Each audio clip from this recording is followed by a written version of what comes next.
یہ بات ہے قرآن کی۔ بنو تمیم کے لوگ کپڑے اتار کر طواف کر رہے ہیں۔ کوئی بات نہیں، وہ جیسے حج کرنا چاہیں کرنے دو۔ انہیں ناراض کرنا مطلب کاروبار کا نقصان۔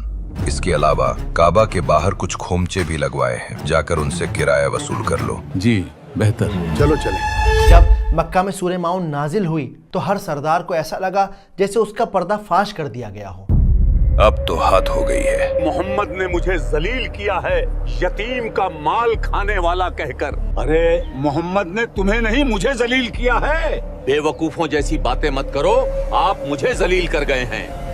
أرأيت الذي يكذب بالدين فذلك الذي يدع اليتيم ولا يحض على طعام المسكين۔ تو چلیے اب اس پوری آیت کو فٹافٹ سمجھ لیتے ہیں کہ اس پوری آیت میں بات ہوئی کیا ہے۔ تو پہلی آیت میں اللہ سبحانہ وتعالی نوٹس کروانے والے انداز میں اپنے نبی سے کہہ رہے ہیں کہ اے میرے پیارے نبی، کیا آپ نے نہیں دیکھا، کیا آپ نے نوٹس نہیں کیا اس کو جو آخرت کے دن کو جھٹلاتا ہے؟ اور یہی تو وہ ہے جو یتیم کو دھکے دیتا ہے، اس کو دھتکارتا ہے جس کے پاس کوئی سپورٹ نہیں ہے۔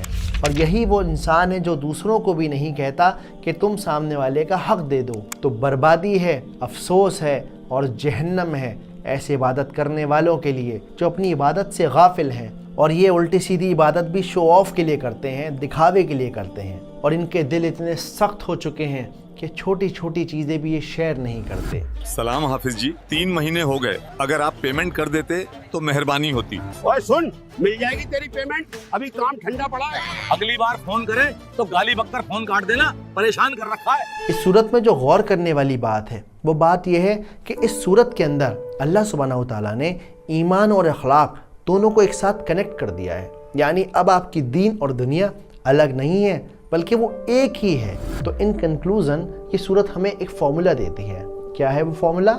آخرت پر ایمان پلس اچھا اخلاق پلس بار بار بہترین عبادت کی کوشش کرنا از ایکول ٹو ونڈرفل ایمان۔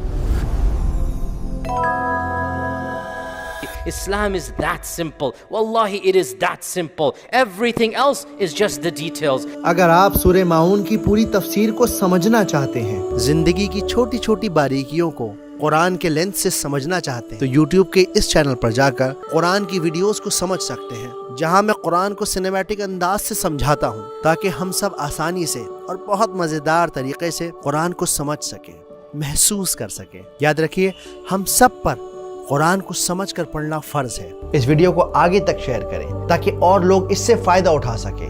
اللہ حافظ۔